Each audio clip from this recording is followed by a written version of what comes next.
Nash Edgerton first made his name as an accomplished and highly sought-after stunt actor, with credits that include 2 Star Wars movies, all 3 Matrix movies, Zero Dark 30, Superman Returns, and many more. When he first started, he needed a show reel to get jobs, but couldn't make a reel because he wasn't booking any jobs. So he made his first reel by writing, shooting, and editing his own made-up movie clips. Thereafter, he started making short films and directing music videos, amongst others for Bob Dylan and for Brandon Flowers. He went on to direct 2 feature films and 3 full seasons of the phenomenal TV show Mr. Inbetween, which you can find on FX. Nash is always busy, and I'm grateful that he found the time to speak with me about his career and his approach to filmmaking. Nash, it's a pleasure to speak with you. Yeah, thanks, man. You too. I read that you and your brother made movies as kids, and of course you both became filmmakers, actors, writers. Though I believe that when you were growing up, your father was a lawyer and your mom was a homemaker. To Yeah. what do you attribute your shared love of filmmaking, you and your brother? When Dad bought a Betamax camera, remember Betamax? Yeah, of course. Like around when VHS started. So he had a Betamax camera, and I think he bought that sometime around when we were 10. And so he would make stuff, just shoot home movies and things like that. And I think, and video stores started around that time, in, what was it, like 83 or something here. And so it was a combination of getting access to movies that, we were probably too young to see in the cinema, and my dad having a camera and living on, a bit of acreage and just starting to play around with that. My parents both love watching movies, I guess, and that's what kicked it off. All of a sudden, you had access to a lot of movies that you previously couldn't watch. Are there Yeah. any movies, do you recall any in particular that made an impact on you as a kid? Yeah, American Wealth in London.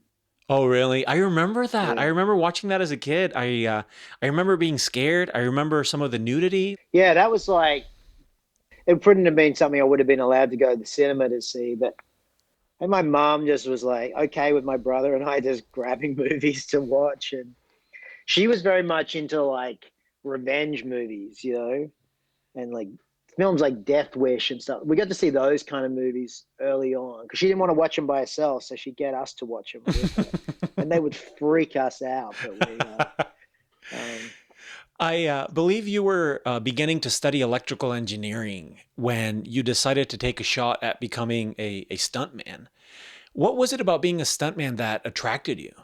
I don't know. I'd watched like Old Guy and Dukes of Hazard and things like that, as a kid. And I'd been playing a lot of sport, and I was always like jumping off the roof of the house and jumping out of the tree and climbing things and riding my BMX bike. And I was a very physical kid, and I loved movies. And just, when I got that idea, it was like, oh, that's what I could do with my life. I could be a stuntman.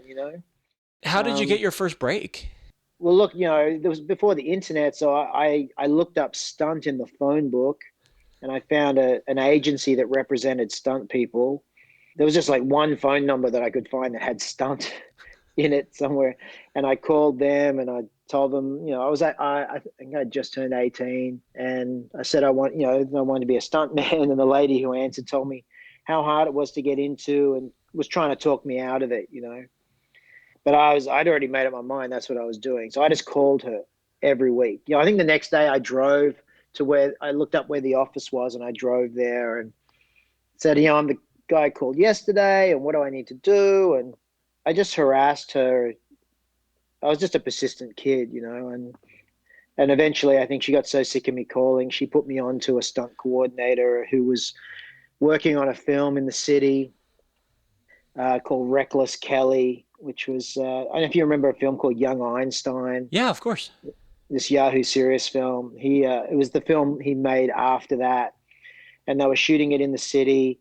And the day I got to go to the set of that, and they were doing a shootout and blowing up a car. These guys were robbing a bank or something. And yeah, and I got to meet some stunt performers, and I got their phone numbers, and then found out they would go training every week. And so then I asked if I could tag along, and So that was kind of my way in. I got people's numbers and I would call them and just be persistent. And yeah, I trained with those guys. And I think the first job I got, the stunt coordinator that was on that, he eventually was doing this TV series here called Police Rescue, which was about, like the rescue squad of the police department, rescuing people, are stuck on cliffs and there's a car accident, people are trapped in the car. They have the equipment to like force the door open, that kind of stuff. It was that kind of show.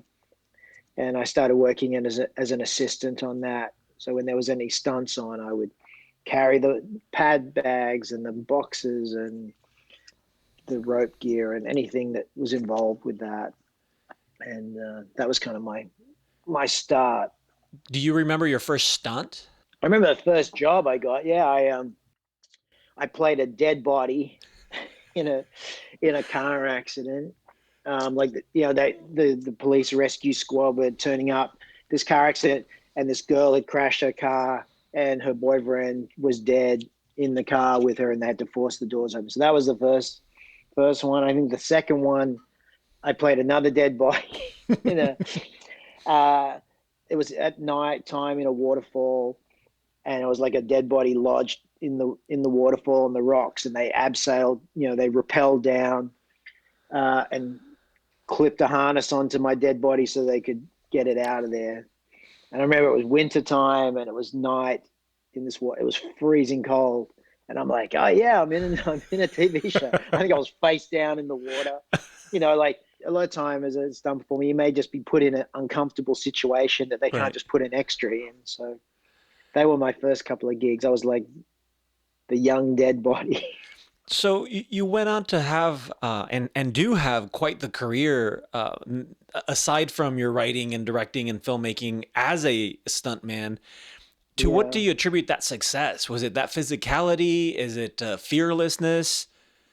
Look, I think that stunt performers that are somewhat successful are good performers. Like it's, you can't just be technically good at the physical activity. It's about like, because a lot of the times you get jobs where you have to say a few lines and then you get thrown down some stairs or get in a fight, and or if you're doubling someone, you're kind of imitating the way they move. And I think I got quite into the performance side of it as well. And I was just, I'm 6 foot, kind of slim build, and I was just a good size in general.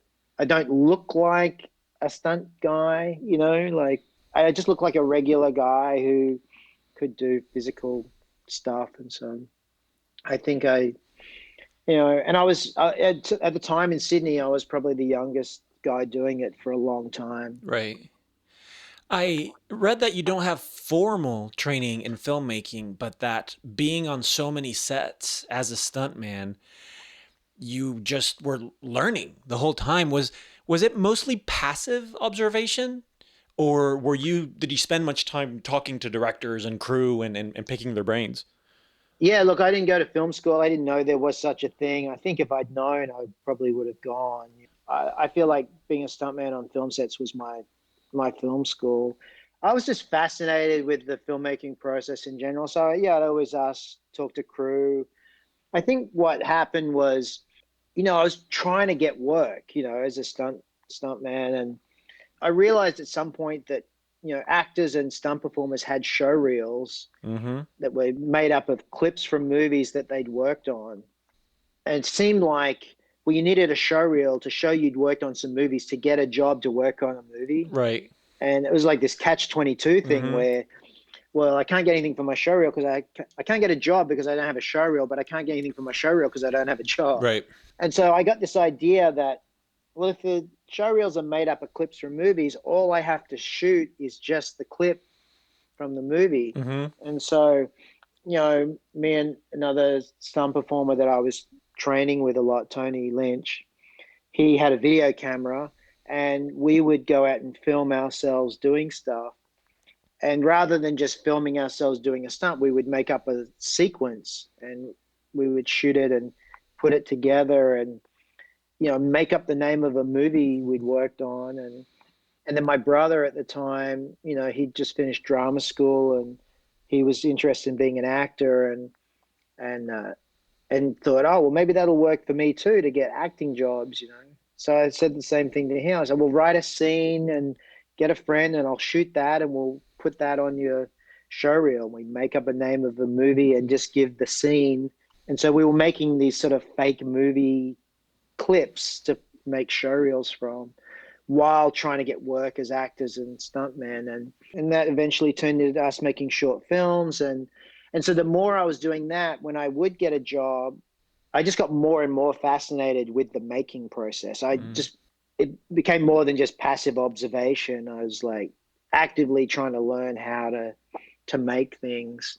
And I, it didn't take long. Like we eventually made, the first short film we made, this short called Loaded, and it played at some film festivals, and my brother and Hiran were acting in it, and me and Tony were doing the stunts in it, and the four of us kind of made it together. And soon after, it played at a film festival, and Kieran and I got offered a job playing a couple of young thugs on a TV show because the director had seen our short film. Right. And we were like, oh, this actually works. Like, us making stuff is creating work opportunities for us, you know?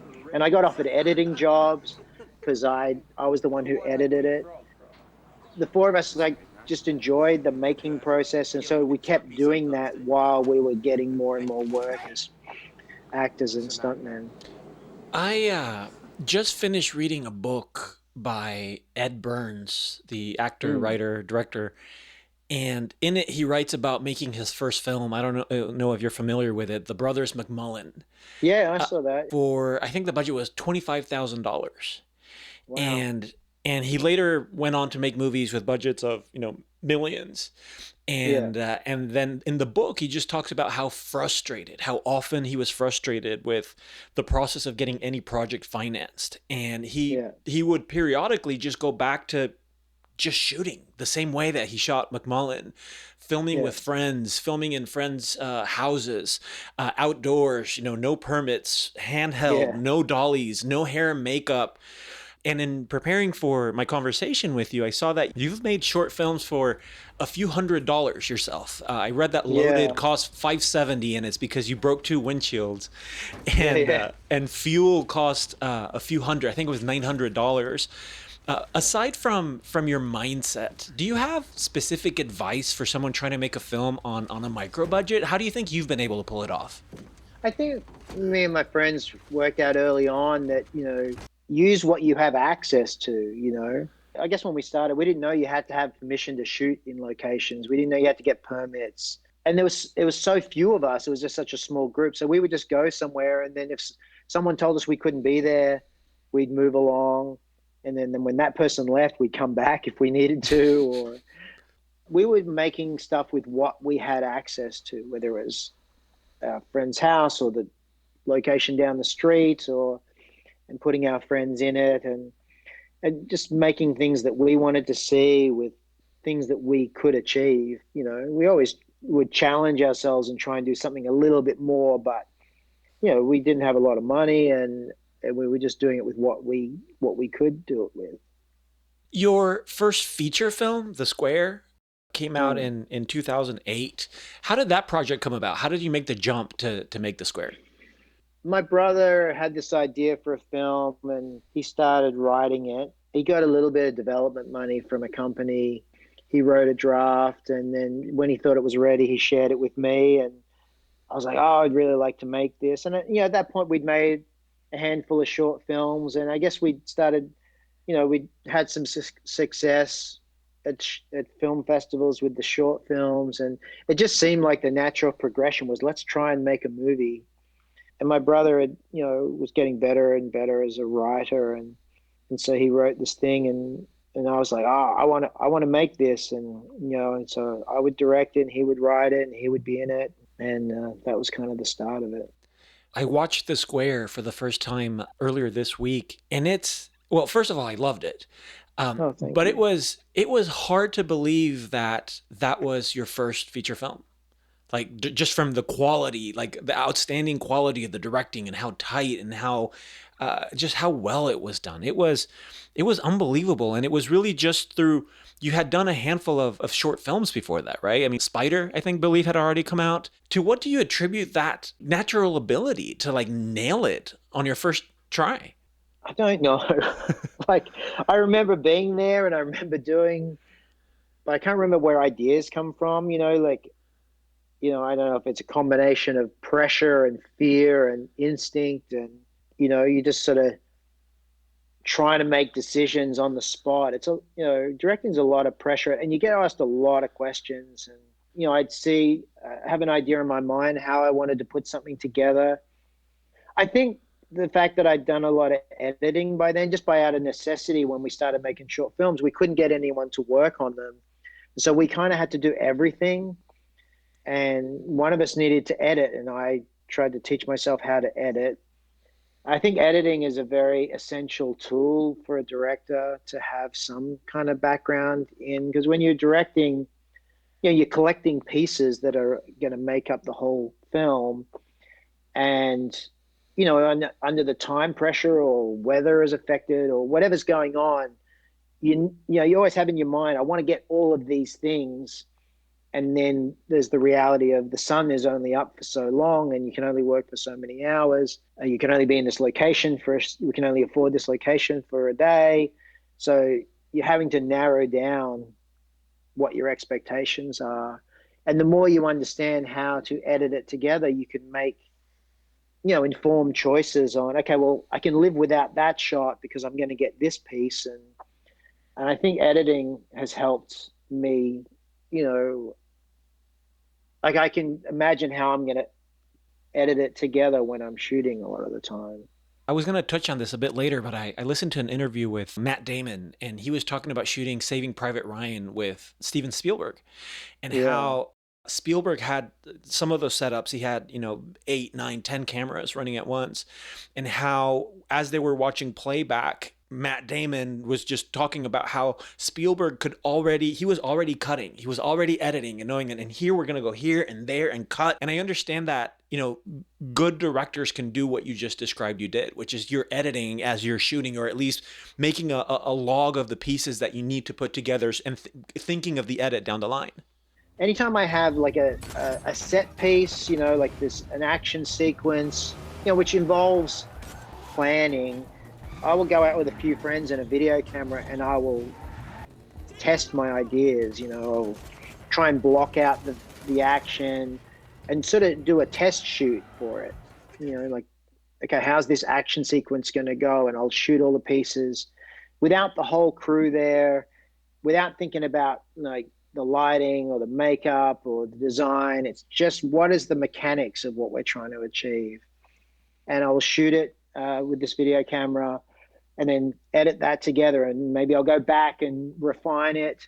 And so I'll have a bit of a blueprint, like a moving storyboard, to be able to show the crew or the actors, this is what I'm trying to do. And so then these are the pieces we're going to collect.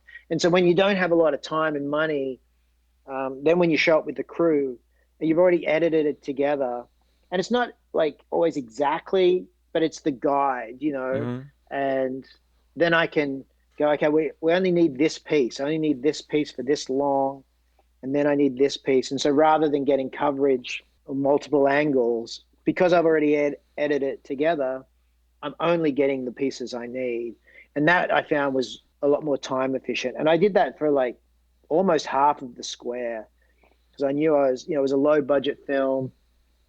And so I planned a lot of it beforehand. And I think that helped a lot too. And I still use that technique if I'm doing something that I find challenging or I think needs to be thought out. Because, a lot of time you'll get there with the actors and, you'll have a discussion and you'll block out the scene and then you'll find what the scene's meant to be. And then you have to come up with the shots on the spot, which, I enjoy as well. And in a piece of drama, there's a bit more freedom to do that. But once you've got like, cars crashing or things being set on fire, there needs to be a bit of thought and plan, a bit more thoroughly planned out.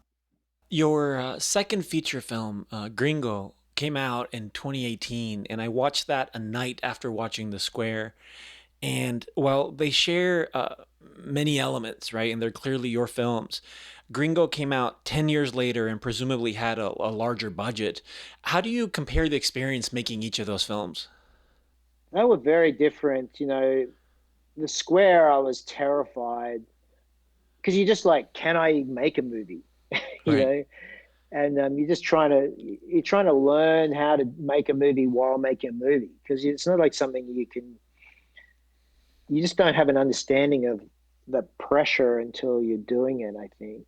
Gringo is definitely bigger and a lot more locations and moving around in different countries. And I think I didn't have the fear of can I make a movie because I'd done it before, so I knew what it is possible to do. Gringo, I didn't have as much. I didn't have the actors as available to rehearse, so I was rehearsing when shooting, or just on the day of shooting, and so that element was just different. But I enjoyed that process too because it kept it fresh. I think there's kind of a balance to that, but it came with a level of fear to it as well. I think I just between making the Square and Gringo, made a few other short films and And the music videos? music videos, and I'd worked on other people's films and had other life experiences. And when you're directing, it feels like you're just trying to solve the day. Mm-hmm. Like at the start, you got this whole mountain ahead of you where you're trying to like get all the pieces in place. But the beauty of shooting is you just have the problems at hand of the day to solve. And I think I started to realize that more when I was making Gringo than I had before, that all I got to do is get through the day. Like I've just got to collect the pieces and tomorrow's a new day. Because some days you feel like, oh, I got some really great stuff today, and other days you're like, oh, I couldn't get that scene to work. I'm gonna have to try and figure that out in the edit suite, or maybe we have to reshoot a piece of it. And you're constantly going through these ups and downs. I feel like it's generally part of most people's creative processes. You have days where it's great and days where it's not, and the thing that gets you through is knowing that I've had good days before, so it's bound to happen again. Right. Gosh, I forget where I read that, but I read that there are essentially three different films. There's the one you wrote, Yeah, the one you shoot, and then the one you cut, and that they can yeah, oftentimes just be very different. totally. Yeah, I feel it every time I make something, because you have something in your mind that you're planning, and then it's a collaborative art form, so you can imagine it one way, and then as you're putting the pieces together, it's like the combination of actors and crew you get, and as a director, you're inviting so many other people's ideas. Everyone reads the script and how they interpret it, and actors or crew will come to you. I was thinking this for this scene, and you're like, oh, that's a great idea. Or you'd say, oh, no, look, I kind of want it to be more like this. And that conversation makes the scenes or the film evolve. And then you get into the post production and the editing, and you're involving more people, the editors and sound designer and the composer, and so all of those influences shape the movie. So the script is this template that everyone is inspired by, and as the director, you're kind of managing the ideas from various people and the collaboration and the conversations you have. And so yeah, it always I feel like evolves, Right. and hopefully for the better. I'd like to take a minute to talk about what has quickly become one of my favorite TV shows of all time, which is Mr. Inbetween. Yeah, great. In 2005, you produced, I believe, and edited The Magician, which was the mockumentary in which we first meet the character of Ray Shoesmith, the hitman played and written by Scott Ryan. How did you join that team? Well, I had a short film playing at the St Kilda Film Festival in Melbourne. It was a short film I made called Fuel. And, I was at the festival, and I'd go to different programs to watch other short films to see what other people had made. And one of the films in one of the programs was a film called The Magician. It was It was a 30-minute short. Oh, so it was already done? It was cut? Scott had made the film. I didn't know this at the time. He'd made the film and had been trying to shop it around and get interest in it. And he wasn't really getting anywhere with it. And so he cut it down to 30 minutes and entered this short film festival. And so he just took one of the storylines from the feature and put it in that. And that's where I saw it. You know, in the theater where it was playing at, he was there afterwards, and I just recognized him from the film and went up to him and told him how much I liked it, and I asked him if I could get a copy of it, you know, because I wanted to show my brother. My brother had shot a couple of tests, saw a fake documentary about a security guard working in a mall. The style of the magician was very much similar to what my brother had been describing, and I thought, oh, I think he should see this. I think he'd like it. And so Scott hands me this DVD and says, well, it's actually a feature film. And I'm saying, but have you got a copy of what I just saw? And he said, no, I've only got the full film. I'm trying to get interest in the film. And so I took that away with me, and I got to see the whole film. It wasn't as well edited as the half-hour short film was. And so I could see why he was having trouble getting interest in it, because, you know, it's super low budget. It was made on a, you know, mini DV camera. And I think, you know, he'd been sending it around. He didn't know any people, you know, any distributors, and he just cold send it to them.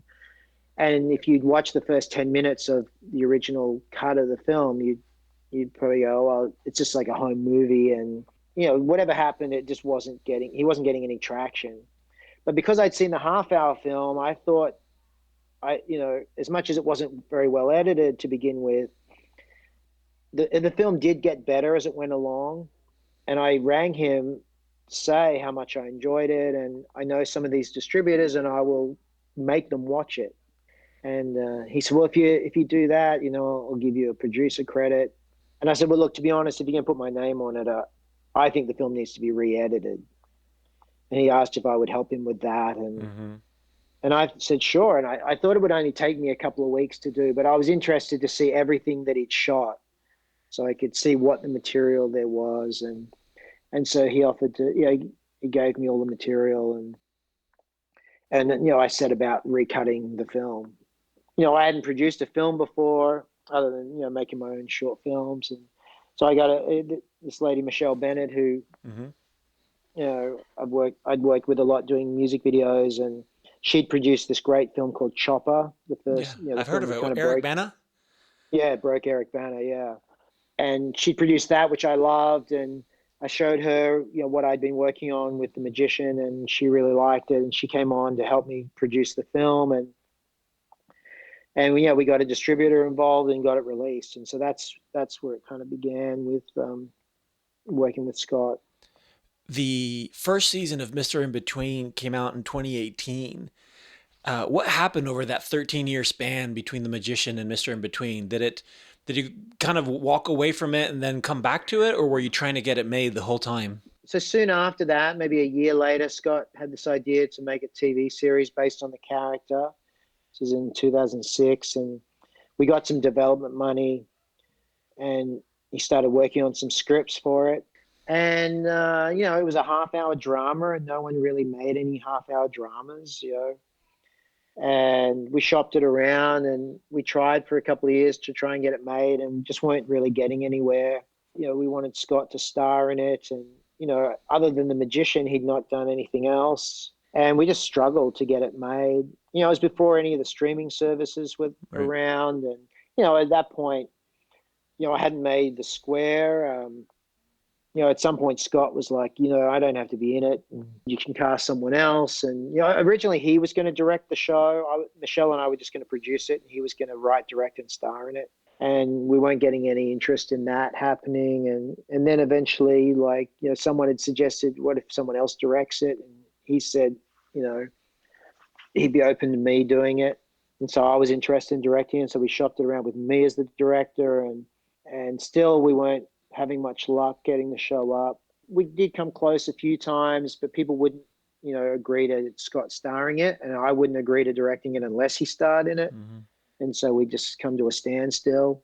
You know, Scott kind of started driving cabs down in Melbourne, and I kept on making other things. And anytime I would meet people who I thought would be interested in it, I would show them The Magician and show them some of the scripts, and I'd get some interest here and there. And eventually, in 2016, I got some interest again from a network here in Australia, and eventually got to make the show, like, quite low budget, but with him starring and me directing.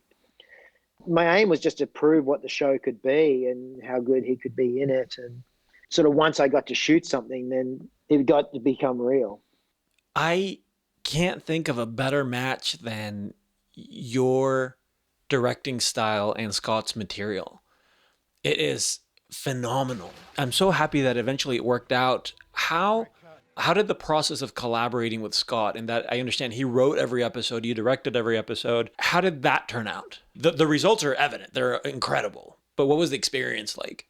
Yeah, it's interesting. I think, he and I are quite different people, but we have a very similar sense of humor. And I think we had a similar, idea of what we thought the show was. And, from the beginning of when I first saw The Magician, I just got it. And I loved the dark humor in it. And when people would come to my house, I'd want to show them scenes from it. And there's something about the combination of he and I that worked. Generally, the process was pretty good. We didn't agree on everything all the time, but generally we did, in terms of where we thought the character needed to go, casting people, what dialogue should stay, what should go, all those things. But just generally, I think the tone and the humor of it, we were on the same page. As good as The Magician was, I feel like its mockumentary format require that Ray narrate and explain and just talk a lot more than Sure, than yeah. he later did in Mr. In Between. And I think the character really benefits in Mr. In Between from not having to do that. Because being taciturn and guarded is such a core part of the character in Mr. In Between. It's phenomenal. And I feel like that was one way in which I feel the character changed for the better. Do you feel the character changed or evolved in many other ways in between the Magician and Mr. In Between? Yeah, I agree with you. I think the show lives in the silences a lot. And one of the things I did to The Magician when I recut it was add some silence into that as well. There's a scene in The Magician where once he takes the guy, he's kidnapped the guy and he's going to kill him, makes him, dig a hole, and then Tony offers the money, and they go on that road trip to the farm to retrieve supposedly the money. There was a scene where they get hamburgers and they sit in a park and eat them. Now, in the film, the original film I saw, there was a whole conversation there. And when I was going through the material, there was just some silent stuff of them just eating the burgers. And Tony has has handcuffs on, and they're just sitting in silence eating. It was just like an outtake. And I was sort of craving there to be some quiet moments in the film. And so I would cut things like that in. And Scott was quite resistant to start with. And but I was like, I just feel like there needs to be some silence. And I remember when it played at the Sydney Film Festival, that was one of the things that audience commented on, how much they liked those moments. Mm-hmm. And so I kind of knew already when I was going in to make the show that there was some power to that, and the character, I find the character is more dangerous and So much more interesting. menacing and Yeah, just yeah, when he's layered. not talking. And so I tried to inject a lot of that in whenever I was making episodes for the show, because it's good to, as an audience, just to be like wondering what he's thinking and not always knowing what he's going to do. The more unpredictable he was, the more fascinating I found the character. Oh, definitely. The show and what you did with it and Scott's performance in it, I'm a huge fan. It's Oh, thank unbelievably you. good. I wanted to touch on something else. I read an interview with Jason Bateman, in which he said that he would love to direct every episode of Ozark, his show. I don't know if you've Yeah. watched it. Also very dark, very good. But I haven't yet. It's on my many list of things to I watch. think you'd I've heard enjoy it. wonderful things It's about it. definitely dark. I think you'd really enjoy it. But my point was that Jason Bateman directed a few of the episodes, and he said that he would love to be able to direct every episode, but that it just wasn't feasible because of all the prep work, and that he wouldn't have time to do so, and that it just wasn't viable for him to direct every episode. And granted, he acts in every episode, right? So he's pulling double duty. I was impressed when I read that you directed, and correct me if I'm mistaken, but all 26 episodes of Mr. Inbetween. Is that right? I did, yeah. Did you at any point consider, did you and Scott consider bringing on board any other directors, or was the plan for it to be you all along? I mean, for all the Uh, episodes. it wasn't the plan from the beginning. We talked about it in the first season, but we had so little money, and I hadn't made any TV before, so I shot it like it was a movie. I just, in that way, if you're shooting a film, like everything that's set in Ray's house, you just do, or, in a movie, you would just shoot all the scenes in the house now. Right. And then you'd shoot all the scenes in this location here now. Normally when you're doing episodic television, okay, if I'm directing the first two episodes, I do all the locations for that episode, and then the next director comes in and does theirs. Each episode you're in Ray's house, so the crew would go into that location, out to another one, then the next director would bring them back to that location, Right. and so you're going to same locations multiple times with the crew. When there's one director, you only have to go to that location once. So I would shoot on any given day. I might shoot scenes from episodes 3, 5, and 6. Oh, wow. You and so I'm jumping around through the whole thing. So it's blocked like you would block a movie. And so because of our budget, it felt, it was going to be more viable if I just did it all. I guess what happened next was, you know, my daughter Chica, and we ended up casting her to play Mhm. Brittany, and I had so much fun making it with her that when FX eventually came on board to, bought the show and wanted to develop a second season, they were asking if I would direct all of it. And I was like, well, it was another opportunity to work with my daughter, and so I just said yes.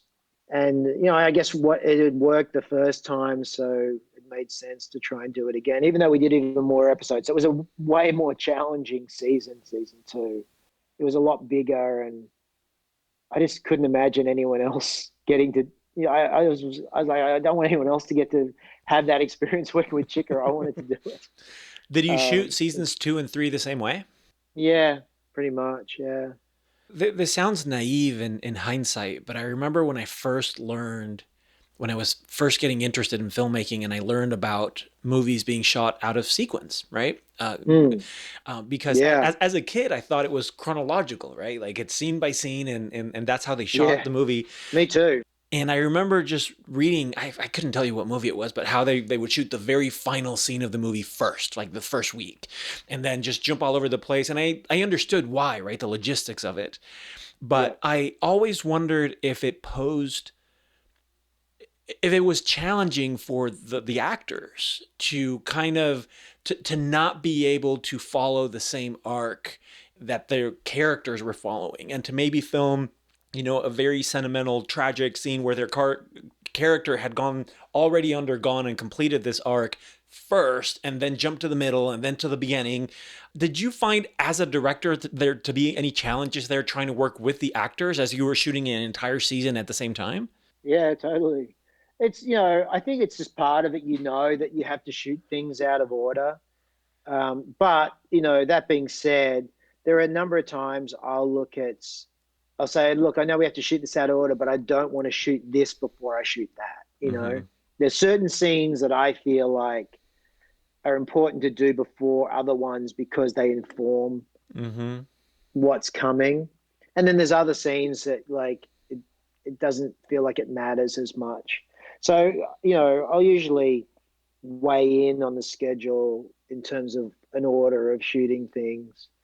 but you also have to understand the financial and the logistics, and so sometimes it's sort of out of your control. But as much as you can, you try and shoot certain things in an order that makes sense dramatically.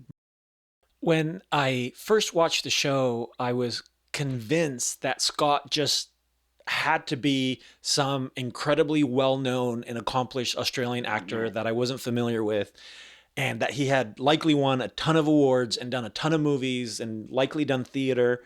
And I was shocked when I looked him up and learned that, as you mentioned earlier, really he's played Ray in The That's it. Magician, Yeah. and he is so good, like so Yeah. good. Do you think we'll see him act in anything else, or is he just not interested? I don't know. I think he's interested. I'm curious too whether he'll do, whether he'll play other characters or do other things. I guess time will tell. He definitely has a great natural ability in front of camera, and like season one of the show was his first proper acting gig in front of a crew, like when he made The Magician, it's with his friends and a video camera. But he has a great ability to be natural in front of a camera. And, it really informed how the other actors, I had actors who'd been doing it for a long time acting opposite him, and I had some like, inexperienced actors. And he, his style of acting kind of informed how everyone else performed Mm-hmm. in a good way for the show. One of the reasons the show took so long to get made was because no one would let me cast him. And then, of course, it's like, where did you find this guy? He's so great. It's like, it's the same guy I've been saying for all these years should be the. I just had an instinct that after watching The Magician, and having spent a bit of time with him, that I thought he would be able to carry the show. There was just something I found fascinating about him on camera that I was interested in directing, and the whole reason I was interested in making the show was to shoot him. I wanted to touch a little on some of the mechanics and the way you direct. Some directors are known for shooting an ungodly amount of takes. I read that David Fincher shot some scene in an episode of Mindhunter 75 times. And Yeah, Stanley Kubrick shot some scene in The Shining. I think it was like 148 times. yeah. And then you read about directors like Clint Eastwood that I understand shoot one, two takes, and He'll then shoot they the rehearsal. and then they move on. What is your approach? Or does it? I mean, I imagine it's context sensitive, right? And it changes and it depends on the scene. But do you tend to shoot a lot of takes? Do you let the actors kind of try it their way for a few times and then weigh in? How do you approach it? I just keep shooting until I feel like I've got it. And it's not a ridiculous amount. Sometimes I'll shoot one or two. Sometimes I'll shoot 10 or 12. It all depends on the scene and the moment, and if it's working. I try and get a decent amount of coverage so I have options. I'm a bit of a perfectionist, so I'll shoot until I feel like I've got it, but I don't feel like I overdo it. But it matters, like I want it to be good, so I'll Yeah. shoot until it's right. I've listened to many interviews with directors and listened to how they direct actors, right? And how they give Mm. notes. And for example, Tarantino is a specific way, and he in super high energy and has a very clear vision. I understand Spielberg is incredibly gentle and lets the actors do their thing and gives very subtle and few notes. And the other thing about directors that I find interesting that doesn't apply to you is that most directors have never seen other directors at work, right? They know Yeah, the way right. that they do it, and they oftentimes haven't been on other sets and don't know how other directors work.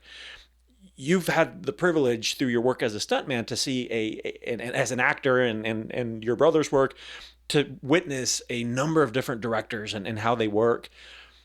Can you think of any habits or techniques that you've picked up from any of these directors that you emulate or that you've added to the way that you direct? Oh, I'm sure I do all the time. Take from other directors. You're asking before about how do I let the actors do their thing and then give notes? Generally, yes. I feel like a huge part of directing is casting. If you cast stuff right, a lot of the work is done. You cast the right actor, they will come and they'll bring the character to life. They'll bring ideas, and then it's a matter of just guiding them. And ultimately, no matter how amazing an audition is, you're trying to find the right combination of people Right. that you feel will all belong in the same show. Sometimes you watch a movie or a TV show and you feel like people are acting in different movies, Right. and there's something I think wrong going on there where the director is not conveying the tone or is not guiding the actors. I think the more you can, create an environment where people understand what the tone is, what the show is, what the film is, then there's a bit more freedom to play within that. But you're constantly trying to, make sure everyone feels like they're in the same show, no matter, because you're dealing with actors that are some that are really experienced, some that have no experience, some that are kids. Sometimes I use non-actors. I cast a lot of directors sometimes because I like having other directors around. Some people love to rehearse, some don't like to rehearse at all. Some like turn up knowing the script word for word. Some haven't learned their lines. Some, are good at ad-libbing. Some like need to stick to exactly what's there. So, some need a lot of direction. Some don't like it. And so you're trying to figure out every person's way of working and finding a way to have them all work well together. Your method is kind of got to be a bit fluid. You're sort of adapting to what's in front of you and finding the best way to get the best out of, each person that works with the combination of people you've assembled. As a last question, I wanted to ask you about how you collaborate with your DPs in terms of framing, shots, camera movement, lens selection. How do you collaborate with your DPs? I love cinematographers. I've been lucky to work with some great ones, and mostly, it starts with just having a conversation about what the show is or the film is, and then your DP really becomes your ally. And it's like you guys are making this together. I put a lot of trust in my cinematographer, and we just start, first talk about the film overall or the show overall, and then you start breaking down the specifics, what we're trying to find in this scene or how we want it to look or feel. And you're just trying to find it together. And I feel like, some of your best ideas can come from cinematographer and production designer. And, because sometimes people read it and it's set in a specific location and they're like, what if it was set here instead? Or what if it's at night instead? Or what if it's raining? Or, and you sort of, it's a conversation about like what else can we bring to the scene visually. There's obviously the words or the scenario that's got to happen, but what else can be part of that picture? And so, yeah, I love that collaboration with a cinematographer. Nash, I can't tell you how much I appreciate your time. What a huge fan I've become, initially of Mr. Inbetween, later of all your other work. I can't wait to see what you do next. I'm tremendously grateful that you took the time to speak with me. Thanks so much. Thanks for having me. It was great to talk to you as well.